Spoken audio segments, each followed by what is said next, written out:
नमस्कार, आप देख रहे हैं एनडीटीवी मध्य प्रदेश और छत्तीसगढ़। मैं हूं आपके साथ अनंत भट्ट और ये जो समय होता है ये होता है किसी एक बड़े मुद्दे पर डिबेट का, जिस पर हम चर्चा करते हैं। हर पहलू पर विस्तार से मंथन किया जाता है खास मेहमानों के साथ। तो आज जो चर्चा का जो मसला है, जो बिंदु है, वो है नक्सलवाद, जो अब अंतिम सांसें ले रहा है। और केंद्रीय गृह मंत्री अमित शाह ने तो बाकायदा इसकी डेडलाइन भी तय कर दी है। 31 मार्च 2026 ये वो तारीख है जब अमित शाह ये लगातार दावा कर रहे हैं कि भारत नक्सल मुक्त हो जाएगा। और इसको लेकर उन्होंने दिल्ली के एक कार्यक्रम में फिर से ये बात दोहराई है। केंद्रीय गृह मंत्री अमित शाह ने कहा है कि 31 मार्च 2026 तक देश पूरी तरह नक्सलवाद से मुक्त हो जाएगा। लेकिन हमें समझना यह भी होगा कि आखिर इस देश में नक्सलवाद की समस्या क्यों पनपी, क्यों बढ़ी और क्यों विकसित हुई, इसका वैचारिक पोषण किसने किया। गृह मंत्री अमित शाह ने यह भी स्पष्ट कर दिया है कि नक्सलवाद के खिलाफ लड़ाई केवल सुरक्षा बलों की कार्रवाई से नहीं, बल्कि समाज की जागरूकता और वैचारिक स्तर पर मुकाबला करने से ही पूरी तरह सफल होगी। पहले ये रिपोर्ट आपको दिखाते हैं। खास मेहमानों का पूरा पैनल हमारे साथ जुड़ा रहेगा इस चर्चा में। हर पहलू पर चर्चा होगी, लेकिन रिपोर्ट से शुरुआत कर रहे हैं।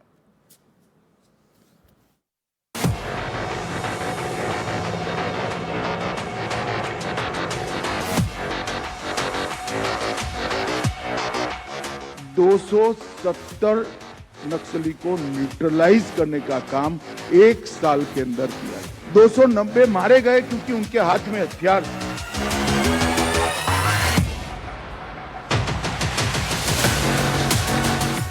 जो हथियार छोड़कर सरेंडर होकर आना चाहते हैं उनके लिए रेड कारपेट है। आइए भाई, आपका स्वागत है। आप मार्ग भूले हुए हमारे ही लोग हैं। हम किसी को मारना नहीं चाहते। 31/3/26 को इस देश में से हथियारी नक्सलवाद समाप्त। नक्सलियों को फाइनल अल्टीमेटम मिल गया है। हथियार छोड़ो वरना खात्मा तय है। देश के गृह मंत्री अमित शाह ने साफ कर दिया है, जो हथियार छोड़कर सरेंडर के लिए आना चाहते हैं उनके लिए रेड कारपेट तैयार है। लेकिन निर्दोष आदिवासियों की हत्या करने वालों को बख्शा नहीं जाएगा। हमारी सरकार की नीति है, जो हथियार छोड़कर सरेंडर होकर आना चाहते हैं उनके लिए रेड कारपेट है। आइए भाई, आपका स्वागत है। आप मार्ग भूले हुए हमारे ही लोग हो। हम किसी को मारना नहीं चाहते, मगर आप हथियार में लेकर निर्दोष आदिवासियों को मारना चाहते हैं तो मेरी सरकार का धर्म है इनको बचाना और आपका साथ। पिछले 1 साल में सुरक्षा बलों ने 270 नक्सलियों को ढेर किया है। जितने नक्सली ढेर किए हैं उससे 4 गुना नक्सलियों को गिरफ्तार किया गया है, जबकि 3 गुना से ज्यादा नक्सली 1 साल में सरेंडर कर चुके हैं।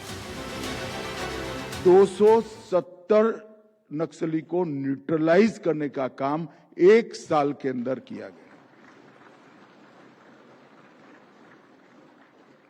और ये जो वामपंथी भाई नक्सलियों के बचाव में खड़े होते हैं, हमारे लोग हैं, क्यों मारना चाहिए? हम नहीं मारना चाहते। 290 मारे गए क्योंकि उनके हाथ में हथियार थे। 290 के सामने 1090 गिरफ्तार किए हैं। जहां गिरफ्तारी संभव थी वहां हमने गिरफ्तार भी किए हैं और वो आज कानून की कोर्ट में। और उसके साथ 1090 के साथ 881 सरेंडर कर दिए। गृह मंत्री अमित शाह ने साफ कर दिया है कि मार्च 2026 तक देश से हथियारी नक्सलवाद खत्म होकर रहेगा।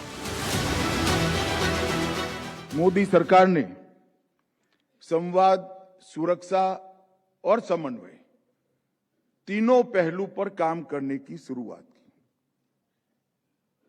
और आज नतीजा ये है कि मैं विश्वास के साथ इतने बड़े फोरम में कह सकता हूं, 31/3/26 को इस देश में से हथियारी नक्सलवाद समाप्त। स्कैटर्ड अप्रोच की जगह यूनिफाइड और रूथलेस स्ट्रेटेजी को अपनाने का काम भारतीय जनता पार्टी की सरकार ने। जिस डेडलाइन को सरकार ने तय किया है उससे पहले ही नक्सलियों की आधी लीडरशिप ध्वस्त हो चुकी है। पिछले 12 महीनों में नक्सलियों के 13 टॉप लीडर्स को ढेर किया गया है। नाम बसवा राजू, सदस्य पोलित ब्यूरो महासचिव, इनाम 1.5 करोड़। नाम सुधाकर उर्फ सिंहाचलम, सदस्य सीसीएम, इनाम 1 करोड़। नाम जयराम उर्फ चलपति, सदस्य सेंट्रल कमेटी, इनाम 1 करोड़। नाम रेणुका, सदस्य सेंट्रल ब्यूरो, इनाम 45 लाख। नाम भास्कर, सदस्य डीवीसी, इनाम 45 लाख। नाम गजरला रवि, सदस्य सीसीएम, इनाम 40 लाख। नाम मधु उर्फ जंग, सदस्य दंडकारण्य जोनल कमेटी, इनाम 25 लाख। नाम नीति उर्फ निर्मला, सदस्य दंडकारण्य जोनल कमेटी, इनाम 25 लाख। नाम रुपेश, सदस्य दंडकारण्य जोनल कमेटी, इनाम 25 लाख। नाम दसरू, सदस्य दंडकारण्य जोनल कमेटी, इनाम 25 लाख। नाम रणधीर, सदस्य दंडकारण्य जोनल कमेटी, इनाम 25 लाख।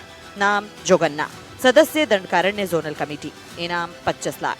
नाम अरुणा, सदस्य दंडकारण्य जोनल कमेटी, इनाम 20 लाख।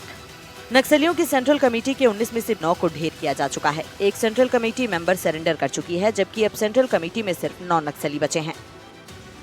18-19 पोलिट ब्यूरो और सेंट्रल कमेटी मेंबर्स सक्रिय थे, मतलब सीपीएम महोदय संगठन में। उनमें से जैसा मैंने नाम ने गिनती किया, 9 लोग का अलग अलग मुठभेड़ में, खासतौर पर वर्ष 2025 में इनका अलग अलग मुठभेड़ के पश्चात डेड बॉडी रिकवर की गए थे। 10 और सेंट्रल कमेटी और पोलिट ब्यूरो मेंबर्स अभी वर्तमान की स्थिति में सक्रिय है। अब इन नक्सलियों के गिने चुने लीडर्स ही बचे हैं, और वो भी सुरक्षा बलों के रडार पर हैं। नक्सलियों के जो टॉप 9 लीडर्स बचे हैं वो हैं देवजी, गणपति, सोनू, विसार मिश्रा, चंद्रनना, गणेश उइके, संग्राम, रामदेर, मांडवी हिड़मा। छत्तीसगढ़ समेत देश भर में मचे हुए नक्सलियों को मुख्यधारा में लौटाने का काम किया जा रहा है, लेकिन सरकार का इरादा साफ है। जो हथियार छोड़ने के लिए तैयार नहीं है, उन्हें उन्हीं की भाषा में जवाब देने की भी पूरी तैयारी है। Bureau report, NDTV. तो 60 के दशक में पश्चिम बंगाल के नक्सलवाड़ी से जो नक्सलवाद शुरू हुआ, वो देखते ही देखते साल दर साल देश के कई राज्यों में फैल गया, और स्थिति ये हो गई कि बहुत सारे राज्य इससे त्रस्त थे। सवाल ये था सबके जहन में कि आखिर इसे ख़त्म कैसे किया जाए। लेकिन अब जो स्थितियां सामने हैं, जो मौजूदा स्थितियां हैं, वो ये बता रही हैं कि नक्सलवाद अंतिम सांस ले रहा है, और केवल 2 ही रास्ते हैं। अगर हथियार उठाना है तो फिर अपने खात्मे के लिए तैयार रहो, और हथियार डालना है, सरेंडर करना है, तो मुख्य धारा में शामिल होने का रास्ता भी खुला है। ये बात आज अमित शाह ने पूरी तरह से स्पष्ट कर दी है। तमाम मेहमानों से आपका परिचय हम करवाते हैं। तौकीर रजा हैं, प्रवक्ता हैं बीजेपी के, उनसे हम बातचीत करेंगे। बहुत बहुत स्वागत है तौकीर रजा साहब आपका।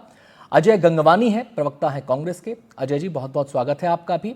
इसके अलावा कमलकांत शर्मा है, रिटायर्ड आईजी सीआरपीएफ। सीआरपीएफ एक बड़ी भूमिका निभाती है नक्सलवाद के खिलाफ जब आंदोलन की बात आती है। 2010 का वो साल याद आपको होगा जिसमें बड़ी संख्या में हमारे सीआरपीएफ के जवानों की शहादत हुई थी, कोई नहीं भूल सकता। 15 साल बाद आज शर्मा जी थोड़ी सी राहत महसूस कर रहे होंगे, क्योंकि नक्सलवाद अपने खात्मे की कगार पर खड़ा है। इसके अलावा निर्मल कौर जी हमारे साथ हैं, जो कि रिटायर्ड आईपीएस हैं। सभी मेहमानों का बहुत बहुत स्वागत। लेकिन सबसे पहले बात मैं कमलकांत शर्मा जी से ही शुरुआत करना चाहूँगा। जैसा कि मैंने कहा था कि सीआरपीएफ के जवान बड़ी भूमिका निभाते हैं नक्सल रोधी आंदोलनों में। सर, आज जो ये स्थिति है, इसको लेकर क्या कहना चाहेंगे आप? 31 मार्च 2026 की डेडलाइन है। क्या ये मान लिया जाए कि नक्सलवाद की कमर टूट चुकी है? उनका जो सामरिक आधार था, उनकी जो सप्लाई चेन थी, उनका जो वैचारिक आधार था, सब कुछ इस समय खात्मे की कगार पर है। बिल्कुल आप सही कह रहे हैं। इसको जैसे सूरज चमकता है उसी तरह इसको हमें पूरी तरह मान लेना चाहिए कि 31 मार्च 26 को उनके डेथ वारंट पर साइन हो चुके हैं, और 26 मार्च 31 तक नक्सलवाद को पूरी तरह समाप्त घोषित कर दिया जाएगा। नक्सलवाद की कमर तोड़ी जा चुकी है। और क्योंकि मैं 2003 से वहां पोस्टेड रहा हूं, उसके बाद अलग अलग भूमिका में रहा हूं, मैंने देखा है कि जहां नक्सल में पेड़ों पे लगा देते थे, यह नक्सली इलाका है, कोई अंदर नहीं घुसता था, अब उस इलाके में भारत भाग्य विधाता का जयघोष हो रहा है, विकास का जयघोष हो रहा है। स्कूल खुल रहे हैं और स्वास्थ्य केंद्र खुल रहे हैं। तो एक अजीब तरह का माहौल है। जैसा आप लोगों ने जो हिंदी मूवी होती हैं उसमें देखते हैं कि जब भय का साम्राज्य खत्म होता है किसी गुंडे का, तो जनता उसके पीछे भागती है मारने के लिए, और उनका पूरा जो गुंडों का दल है वो भागता है। आज नक्सल्स का वही हाल हो चुका है। नक्सल्स जो, जैसा कि हमारे गृह मंत्री महोदय ने भी कहा कि या तो आप जो रेड कॉरिडोर छोड़ के आओ तो रेड कारपेट आपके लिए बिछा हुआ है, अन्यथा के साथ जो हश्र होगा, अगर आपने हथियार नहीं छोड़े तो आपके विरुद्ध हथियार का प्रयोग किया जाएगा। तो ये मेरे ख्याल से भारत के इतिहास में ये बहुत स्वर्णिम अक्षरों में लिखा जाएगा कि नक्सलवाद एक इस रूप में याद किया जाएगा कि नक्सलवाद था। कमलकांत जी, आपके पास आता हूं। आपके वॉइस में, ऑडियो में कुछ दिक्कत आ रही है। मैं कहूंगा कि जरा इसको चेक करें, क्यों ये दिक्कत है। आपकी आवाज साफ हम तक बीच बीच में कट रही है। निर्मल कौर जी का यहां पर मैं रुक करना चाहूंगा, क्योंकि जो हमारे पुलिसकर्मी हैं, पुलिस के जवान हैं, पुलिस के अधिकारी हैं, वो भी सीना तान कर नक्सलवाद का सामना कर रहे हैं उन प्रभावित इलाकों में जहां कभी नक्सलियों की तूती बोलती थी और आज नक्सलवाद वहां खात्मे की कगार पर खड़ा है। निर्मल जी, अगर इस पूरे ऑपरेशन को हम देखें, खासकर छत्तीसगढ़ में, तो एक बात मुझे समझ में आती है। एक जो ऑपरेशन छत्तीसगढ़ और तेलंगाना की सीमा के पास चलाया गया कुर्रे गुट्टा के पहाड़ियों में, वो जो कामयाबी थी वो असल कामयाबी साबित हुई, और वहीं से नक्सलियों की असल हार वहीं से शुरू होती है। क्योंकि कहा जाता है कि वो जो पूरा इलाका था, शायद 150-200 किलोमीटर में इलाका वो फैला हुआ है। वहाँ पर गुफाएं थीं, वहाँ पर इनकी सुरंगें थीं, वहाँ पर इनकी सप्लाई चेन थी, इनकी हथियारों की फैक्ट्रियाँ थीं, खाने के इनके भंडार थे, बहुत सारी चीज़ें थी वहाँ पर। वो तबाह, तो मतलब नक्सलियों के खात्मे की असली शुरुआत वहाँ से हो जाती है। जी हाँ, बिल्कुल। ये तेलंगाना और छत्तीसगढ़ की सीमा पर जो पहाड़ है, चढ़ने में लगते हैं 3 दिन, और वहाँ पे इन्होंने ढेर बड़ा सा इलाका जहाँ 2-3 साल का रसद पानी सब रखा हुआ था, वो उसको एकदम अपना, एकदम जिसे कहते हैं ना कि छिपने का स्थान बनाया था। और वहाँ पर इनके हथियारों के जखीरे थे, हथियारों की फैक्ट्रियाँ थी, क्या क्या नहीं था। और उसको, मतलब ये एक बहुत बड़ा, आपका ठीक कहना है कि एक माइलस्टोन था, मतलब गेम चेंजर था जब उसके ऊपर फतेह पाली, जब उसको सेफ जोन कर लिया, वो एरिया डोमिनेट कर लिया सुरक्षा बलों के द्वारा। और ये तो मैं कहूंगी कि जो हम लोग बच्चे से सुनते आए थे कि पशुपति से तिरुपति, ऐसा नारा दिए थे नक्सल लोग जी, कि पशुपति से स्टार्ट करेंगे, तिरुपति तक सारा रेड कॉरिडोर बना देंगे। तब बहुत डर भी लगता था, और तब कभी ये नहीं लगता था जब नौकरी में भी थे कि इसका कोई अंत दिखाई दे रहा है। ये तो मैं कहूंगी कि जो ऐसा क्यों लगता था मैडम? ये जो आपने बात कही, इंपॉर्टेंट बात आपने कही कि उस समय एक ऑफिसर रहते हुए भी आपको लगता था कि इसका अंत कभी हो पाएगा, नहीं हो पाएगा, ऐसा क्यों लगता था? ऑफिसर थे, इसीलिए राजनीतिक स्टेटमेंट्स पे भरोसा नहीं होता था, क्योंकि पॉलिटिकल विल नहीं थी। देखिए, ये सब पॉलिटिकल विल है। अभी क्या बदला है? राजनीतिक जो इच्छा है वो बदली है। एक प्रोफेशनल तरीके से, मैं कोई राजनीति की बात इसमें नहीं लाना चाहती, परंतु बहुत ही प्रोफेशनल तरीके से गृह मंत्रालय तो आएगी। आपने राजनीतिक इच्छा शक्ति की बात की, राजनीति की बात नहीं है। राजनीतिक इच्छा शक्ति की है, जो लीडरशिप है आपकी, वो क्या चाह रही है, वो क्लियर है या नहीं अपने थॉट के अंदर, ये महत्वपूर्ण है इस ऑपरेशन। इस मामले में अमित शाह जी एकदम क्लियर, जो फैसिलिटी चाहिए देंगे, जो आप मांगते देंगे। चाहे पीएम आवास योजना चाहिए, 15,000 आवास एक दिन में देने हैं ग्रामीणों के लिए, वो सैंक्शन करवा देंगे माननीय प्रधानमंत्री महोदय से। तो उन्होंने इच्छा शक्ति ऐसी जाहिर की और बड़े से बड़े काम किए। मतलब नॉट ओनली सुरक्षा के, इवन नागरिकों के लिए, गांव वालों के लिए, उन लोगों के लिए जिन बेचारों के पास कोई ऑप्शन नहीं थी सिवाय इसके कि वो लोग, इन लोगों से, जो पार्टी वाले लोग हैं, मतलब जो नक्सल लोग हैं, उनके सामने सरेंडर करने का, उनकी बात मानने के अलावा कोई चारा नहीं था उनके पास। उनको एक ऑप्शन दी गई, उनको सम्मान से जीने का एक अवसर दिया गया, क्योंकि उन्होंने विकास के सब रास्ते खत्म कर दिए थे। सड़कें उड़ा दी थी, पुल उड़ा दिए थे, स्कूल खत्म कर दिए थे, पोस्ट ऑफिस, बैंक, मतलब विकास, टावर खत्म कर दिए थे, मोबाइल टावर, कोई कम्युनिकेशन नहीं था, ना रोड का, ना बिल्कुल। जरा सोचिए, ये नक्सलवादी हाथों में बंदूक लेकर ये दावा करते थे कि हम समाज में समानता लाना चाहते हैं, सबको अधिकार दिलाना चाहते हैं, और विकास के जो रास्ते थे वही बंद कर दिए। यहीं पर इनका जो दोहरा चरित्र, चेहरा जो सामने आता है, वो यहीं पर सामने आता है। मैं आता हूं मैडम आपके पास, बहुत सारी बातें आपसे करनी है। मैं तौकीर रजा जी का यहां पर रुख करना चाहूंगा। तौकीर साहब, यहां पर राजनीतिक इच्छा शक्ति की बात उठी है। सरकारें पहले भी थी, केंद्र में भी थी, मजबूत सरकारें भी थी, राज्यों में भी सरकारें थी, ऑपरेशंस पहले भी चल रहे थे। लेकिन अब ऐसा क्या हो गया कि पिछले 1-1.5 साल में हम देख रहे हैं कि नक्सलवाद की कमर टूट चुकी है, नक्सलवाद खात्मे के कगार पर पहुंच गया। एक जमाना वो था 2010 का, जब सीआरपीएफ के जवानों को घेर कर उनकी शहादत कर दी गई थी। 75-76 जवान हमारे शहीद हो गए थे, पूरा देश बिलख रहा था। कुछ लोग ऐसे भी थे उस समय भी जो जश्न मना रहे थे। आज ऐसा क्या बदलाव आ गया? आपको, आपके दर्शकों को मेरा नमस्कार। देखिए, ये एक शेर से मैं शुरुआत करूंगा कि गुलशन ही अगर सजाना हो तो जमीनों को ठीक से परख लेना, हर जमीन की फितरत में वफादारी नहीं होती। तो आज ये दिखा दिया माननीय केंद्र सरकार ने, हमारी अमित शाह जी ने और माननीय विजय शर्मा जी ने, कि हम जो इच्छा शक्ति रखते हैं, नियत और नीति के साथ हम कार्य करते हैं। और उसका सीधा सीधा जीता जागता उदाहरण है, कहां रेड कॉरिडोर और कहां रेड कारपेट की बात कर रहे हैं। वही नक्सली जो थे वो पूरा रेड कॉरिडोर बना के रखे थे, चाहे वो चारू मजुमदार हो, कानून सन्याल से शुरू हुआ ये नक्सलवाद, और उसको हम लोगों ने आज जो है टारगेट के तहत, नियत और नीति के तहत आज उसको समाप्ति की ओर कर रहे हैं। ये अपने आप में बड़ी उपलब्धि है। और इसका जीता जागता उदाहरण बताऊंगा, मात्र 20 माह में हमारी जो राज्य सरकार आई, मात्र इस राज्य सरकार की 20 माह में 466 से ज्यादा नक्सलियों ने हमने मार गिराया। 1787 आज की डेट का आंकड़ा दे रहा हूं, 1787 जो है नक्सलियों ने सरेंडर कर दिया है, और 1727 जो है नक्सलियों को जो है हमने गिरफ्तार किया। ये हमारे फोर्स की उपलब्धि है। और इसका नतीजा वो बड़े बड़े करोड़, 1 करोड़ से जिसके ऊपर इनाम थे, उन नक्सलियों को हमारी फोर्स ने जो है मार गिराया। ये नियत और नीति का नतीजा है। ये माननीय अगर केंद्रीय गृह मंत्री अमित शाह जी का नियत थी कि हम किसी भी हालत में मार्च में समाप्त करेंगे, मतलब उससे आगे बढ़कर बता रहा हूं, दिसंबर 2025 तक हम छत्तीसगढ़ से जो है उनका समूल नष्ट कर देंगे। अगर वो आते हैं, छोड़ते हैं, सरेंडर करते हैं तो आइए, वरना गोली का जवाब बिल्कुल हमारी फोर्स गोली से देगी। क्योंकि हमने वो दंश झेला है, हमारे नागरिकों ने वो दंश झेला है, हमारे जवानों ने वो दंश झेला है। जिस प्रकार से वो विवश तरीके से हत्या करते थे, हम उसे बख्शने वाले नहीं। अगर आप सरेंडर करते हैं तो बिल्कुल हमारे बीच में आइए, और बिल्कुल जो है बैलेट पे विश्वास करिए। हम बुलेट पे अगर आप विश्वास करेंगे तो बुलेट का जवाब हम बिल्कुल बुलेट से देंगे। ये नतीजा है कि वो रेड कॉरिडोर आज जो है रेड कारपेट पे हमसे आपको बोल रहे हैं कि हम आपका स्वागत करने को तैयार है। सरेंडर तो करिए,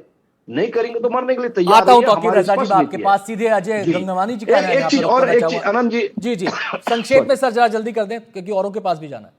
हाँ, 10 सेकंड में अपनी पूरी कर दूं। मैं अभी निर्मल कौर जी ने बताया कि जिस प्रकार से हमने 750 से ज्यादा टावर थे पुराने, उसको अपग्रेड वापस किया जो खराब हो गए थे। 350 से ज्यादा टावर को हमने नए लगाए हैं, और उसके अलावा 700 किलोमीटर से ज्यादा सड़कों को हमने अभी सेंक्शन कराने के बाद 400 किलोमीटर की सड़कें बन गई हैं वहां पर। ये उपलब्धि है। 15,000 से ज्यादा जो है आवास जो हमने सेंक्शन कराया माननीय अमित शाह जी ने, तो उसमें से 9,000 मकान जो है बिल्कुल निर्माण के लिए कंप्लीट और कंप्लीट की तरफ। नक्सलवाद पे बात करते हैं, नक्सलवाद पे बात करते हैं सर। सरकार की नीतियों का बखान तुम कभी भी कर लेंगे, वो उपलब्धियां नहीं, ये संदर्भ नीति के तहत ही नक्सलवाद जी बिल्कुल आप मामला जुड़ा हुआ बता रहे हैं, लेकिन नक्सलवाद पे बात करते हैं। सीधे अजय गंगवानी जी का रुख करूंगा मैं यहां पर। अजय जी, राजनीतिक इच्छा शक्ति, राजनीतिक सियासी कोऑर्डिनेशन केंद्र के बीच, सरकारों के बीच कितना इंपॉर्टेंट रहा इस पूरे के पूरे नक्सलवाद के खिलाफ अभियान में? ठीक है ना जी, बहुत एक महत्वपूर्ण बात कोट कर दूं। 5 साल की भूपेश सरकार ने पूरी ईमानदारी से नक्सलवाद से निपटने के लिए विश्वास, विकास और सुरक्षा के सिद्धांत को लेकर काम किया। माननीय अमित शाह जी 5 अप्रैल 2021, पूरी जिम्मेदारी से इस बात को कोट कर रहा हूं जी आपके चैनल पे, 5 अप्रैल 2021 को अमित शाह जी छत्तीसगढ़ आए। एक सार्वजनिक मंच पर उन्होंने स्पष्ट रूप से कहा कि राज्य सरकार और केंद्र सरकार के समन्वय के माध्यम से नक्सलवाद से निपटने की पूरी मजबूती से कार्रवाई चल रही है, जिसने नक्सलवाद को पीछे ढकेल दिया है। न केवल अमित शाह जी, तब जो तत्कालीन जो डीजीपी थे सीआरपीएफ के, उन्होंने भी इस बात को निर्णय किया कि नक्सलवाद बैकफुट पे है, बहुत जल्दी हम नक्सलवाद से मुक्त हो जाएंगे। ये महत्वपूर्ण बात मैं कहना चाह रहा हूँ। मतलब आप ये कह रहे हैं कि जो बघेल साहब की सरकार थी वो in coordination, fully coordination, cooperation केंद्र सरकार के साथ काम कर रही थी, ये आप कहना चाह रहे हैं? मेरा सवाल आपसे यही था, राजनीतिक इच्छा शक्ति जो इस समय दिखाई दी वो पहले क्यों नहीं नजर आ रही थी? ये राजनीतिक इच्छा शक्ति उस समय क्यों नहीं दिखाई दी जब 2010 के अंदर हमारे सीआरपीएफ के जवानों को घेर कर उनकी शहादत कर दी गई? 15 साल लग गए सर इस मुकाम तक पहुंचने में, 15 साल। मैं जरूरी बातें कह रहा हूं। देखिए, मैं स्पष्ट बात कह दूं कि एनसीआरबी के आंकड़ों, नेशनल क्राइम रिपोर्ट ब्यूरो के आंकड़ों के अनुसार 5 साल के भूपेश सरकार के कार्यकाल में विश्वास, विकास, सुरक्षा को लेकर काम किया, जिसका नतीजा था कि नक्सली घटनाओं में 80% और नक्सली घटनाओं में आम आदमी की जो शहादत हो रही थी उसमें 56% की कमी आई। कुल मिलाकर आनंद जी 600 गांव, सुकमा के 121, दंतेवाड़ा के 118, बस्तर के 63, कांकेर के 92, नारायणपुर के 48, कोंडागांव के 32, कुल मिलाकर 600 गांव। और भी बिंदु उन पर भी बात करेंगे। कुछ प्रतिक्रिया देना चाह रहे हैं तौकीर रजा साहब, उनकी प्रतिक्रिया जरा सुन ले, बहुत संक्षेप में दीजिएगा सर। मुझे आईजी साहब के पास जाना। देखिए साहब, 60 महीने की सरकार इनकी भूपेश बघेल की सरकार रही। इन 60 महीने में 219 नक्सली मारे, और हमने 467 अरे ये आंकड़े बता रहे हैं, और इन्होंने गलत 52 आंकड़े नक्सली दे से रहे हो। गिरफ्तार किए, और आप हमने 17 15 87 साल में गिरफ्तार कर दो लिए। की ये शर्म नहीं 15 आती? साल में अरे इसे पाला, औसत मिला इन्होंने के घोषित किया 590 1967 से निकला हुआ नासूर। हमारे आपकी समय सरकार रही चौथी वहां पर कलकत्ता ये में भारतीय नक्सलवाद जनता आपने पार्टी का आप चरित्र लोगों ने है। से घोषित किया, वहां से ये निकला भारतीय बिहार में नक्सलवाद आपने चलिए। घोषित किया, वहां से निकला उड़ीसा जी में जी बिल्कुल आपने बिल्कुल घोषित किया, बिल्कुल बिल्कुल वहां से बिल्कुल निकला बिल्कुल आपके मसला आंध्र में मसला मोदी मसला आपने मसला घोषित किया, सियासत से मतलब जुड़ा भारत है, की मसला सरकार सियासत से भी आपकी जुड़ा है, सरकार की। मसला ये सियासत से भी रेड जुड़ा है, जो लेकिन था, जब सियासतदान बात आपकी करते हैं सरकारों तो के समय का मुद्दे जो से है, ट्रैक से भटक बना जाते हैं। हुआ मैं आता हूं आपके जो पास, हमारी आता हूं सरकार की दोनों के पास नीति, आता हूं। ये शांति हमारी का दान सरकार की दीजिए, नीति और शांति का दान नीति, दीजिए। हमने कमल कांत जी का मैं यहाँ पे रुख करना चाहूंगा। कमल कांत जी, कमल कांत जी, आप तो ग्राउंड पे रहे हैं, सियासतदान अपनी बात अलग से करेंगे, लेकिन आप तो ग्राउंड पे रहे हैं, आपने तो देखा है, आपने तो झेला है, आपने तो परिस्थितियों का सामना किया है, आपने गोलियों का सामना किया, आपने चुनौतियों का सामना किया। पहले में और अब में क्या फर्क आ गया? देखिए, बिल्कुल जैसे मैं 2003 की बात करता हूं, जब 2003 में सीआरपीएफ वहां गई थी, तो वहां की स्थानीय पुलिस, स्थानीय प्रशासन से मेरा राज्य प्रशासन से मतलब है, राज्य पुलिस से मतलब है, उनको ये नहीं पता था कि ये सीआरपी क्यों आई है। तो वहां ये हालात थी। और आप सुनिए, पखांजू, अंतागढ़, रावघाट, नारायणपुर, छोटा डोंगर, भैरमगढ़, बीजापुर, यहां आज 70 बटालियन डिप्लॉयड हैं। उस समय यहां केवल और केवल एक बटालियन डिप्लॉयड थी।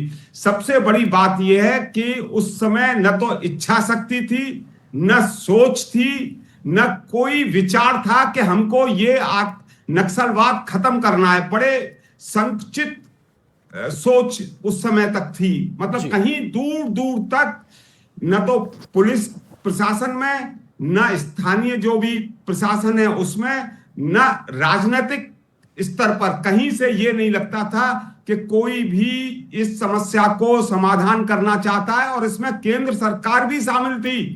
केंद्र सरकार ने उस समय सीआरपीएफ को केवल और केवल एक महीने के लिए भेजा था।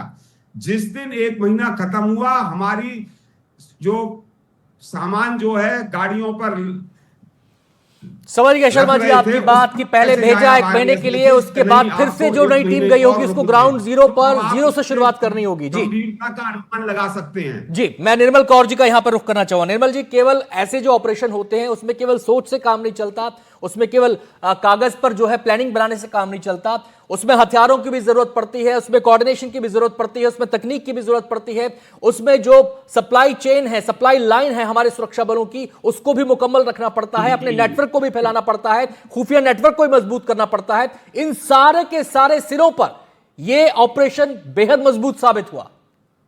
यहाँ मैसिव लॉजिस्टिक प्लानिंग की गई और खुला हाथ दिया गया सुरक्षा बलों को, और बहुत अच्छा कोऑर्डिनेशन केंद्र, सुरक्षा बल और राज्य सरकारों के बीच में रहा। और आप जानते हैं कि आप नॉर्मल रास्तों पे नहीं जा रहे हैं, वो एकदम जंगल है, पहाड़ है, नदियां आपको पार करनी पड़ सकती हैं, पानी चढ़ा हुआ है, किस तरह आप पार करेंगे। कितने हमारे जवान पानी पार करते हुए शहीद हुए हैं, सीआरपीएफ के भी, दूसरे भी, और स्टेट पुलिस के भी। और स्थानीय लोगों को उन्होंने जीता। स्थानीय लोग जैसे डीआरजी है छत्तीसगढ़ का, डिस्ट्रिक्ट रिजर्व गार्ड, वो लोग वही है जो स्थानीय लोग हैं, और जो कि कभी कभी नक्सलियों की बातें सुन के उनके प्रभाव में या डर से, भय से कई बार उनके साथ हो जाते थे।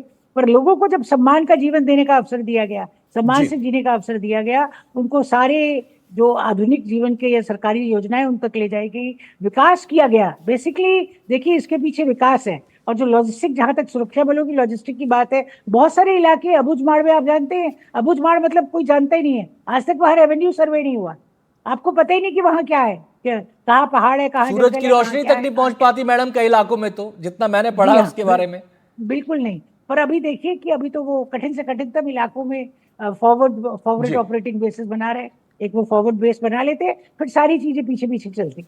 चलिए, मैं अजय जी का यहाँ पर रुख करना चाहूंगा। अजय जी, क्या आप ये मानते हैं कि कुछ राजनीतिक शक्तियां ऐसी थीं जिनको जो नक्सलवादियों को एक वैचारिक सपोर्ट, एक वैचारिक समर्थन दे रही थी, और वो उनके लिए खाद पानी का काम कर रहा था? जी ना, अर्बन मैं अंडरलाइन कर दूं, 2003 में मैं अंडरलाइन कर दूं आनंद जी आपके चैनल पे, 2003 में जब रमन सरकार थी, तब जो नक्सलवाद था, सुदूर लक्ष्य के मात्र 3 ब्लॉक तक था। तत्कालीन नमो सरकार ने खाद पानी देके 14 दिनों तक पहले पहुंचाया। डिस्ट्रिक्ट का आज पहले आप अंदाजा वेदी लगा लो नेतृत्व भाई, बात है। बस्तर आज चांदी डिस्ट्रिक्ट सोलह है, यार, बदतमीजी उस टाइम मत करो अकेला चैनल सिंगल पे। डिस्ट्रिक्ट था। थोड़ा सर मेरा सवाल क्या था, आप सवाल पे आ जाइए। अजय जी, अजय जी जी ये बंद करिए, हर शांति बार सुनिए। डिस्ट्रिक्ट गलत मत गलत आइए आंकड़े तो देते हैं ये चैनल पे। डिस्ट्रिक्ट का। तौकीर देखिए, साहब उनको बोलने दीजिए, उनको बोलने दीजिए, अपनी बात खत्म करें जी, समय की कमी है, तुरंत जाना पड़ेगा जी। डिस्ट्रिक्ट का आंकड़ा तो पहले क्लियर कर केपीएस दीजिए। गिल, केपीएस गिल जो सबसे बड़े नक्सली विशेषज्ञ थे, पूर्व मुख्यमंत्री रमन सिंह कहते हैं वेता लो और मौज करो। तो नक्सलवाद से निपटने की क्या नियत नीति मंशा अरे थी? आप अपने ये मन से रमन कोई भी सरकार की आंकड़ा मत पेश दिखती करिए, थी। ये हमारी सरकार ये थी। मजबूरी है। सरगुजा से आप मेरे समझ मित्र लीजिए, चेहरा पे प्रधानमंत्री की स्वीकार नहीं सरकार है। करेंगे। आपके मुख्यमंत्री जब बन के आते किसी रंग कार्ड के सामने, अरे मंगल चूड़ी पहन के क्यों बैठे आपके अंदर? अरे सर ब्लेम गेम मत कीजिए, ब्लेम गेम मत कीजिए, ब्लेम गेम मत कीजिए। मेरी आपसे गुजारिश है, मैंने आपसे सवाल क्या पूछा था अजय जी, मैंने आपसे सवाल ये पूछा था क्या वैचारिक समर्थन मिलता था कुछ राजनीतिक शक्तियों का, ये बात है या नहीं है? हाथ कट गया, सबूत गया कहाँ? देखिए तौकीर अरे भी दिख रहा निकालने है, वाले ये थे, देखिए मोबाइल इनकी पकड़ बदतमीजी निकालने देखिए। के सबूत। ऐसे लोग को बिठाएंगे पूरी आप? पार्टी में बैठने वाले पूर्व मुख्यमंत्री। चलिए मैं एक सवाल आईजी शर्मा से चलते चलते पूछना चाहूंगा। एक सवाल मेरा आईजी शर्मा से चलते चलते पूछने वाला है। सर बहुत संक्षेप में बताइएगा, बातचीत की चिट्ठियां हवा में तैर रही हैं कि बात कर लो, टेबल पे आ जाओ, सीज फायर कर दो 1 महीने का, क्या इस पर गौर करना चाहिए? सरकार तो कह रही है नहीं, जो लोग इससे जुड़े हैं वो कह रहे हैं नहीं, ये केवल खुद को संगठित करने के लिए, पुनर्संगठित करने के लिए टाइम मांग रहे हैं। बिल्कुल नहीं करना चाहिए। इस समय जो दुश्मन हैं ये, इन्होंने सीआरपीएफ का इतना नुकसान किया है, दूसरे सुरक्षा बलों का इतना नुकसान किया है, जो माननीय गृह मंत्री ने कहा है अगर ये सरेंडर करते हैं तो इनका स्वागत है, नहीं तो इनको कुचल दिया जाना चाहिए। बहुत बहुत शुक्रिया सभी मेहमानों का। समय की समाप्ति, समय खत्म, सबने अपनी अपनी बात रखी, बहुत बहुत शुक्रिया। और अब नक्सलवाद को लेकर यह विश्वास मजबूत हो रहा है कि नक्सलवाद का खात्मा भारत भूमि से हमेशा हमेशा के लिए हो जाएगा। उसी दिशा में कदम लगातार बढ़ रहे हैं। ऑप्शन नक्सलियों को दे दिया गया है, हथियार छोड़ोगे तो स्वागत है और अगर नहीं छोड़ोगे तो स्वर्ग का रास्ता खुला है। एक छोटा सा ब्रेक लेंगे, जल्द लौटते हैं। आप बने रहिए हमारे साथ, खबरें लगातार जारी हैं।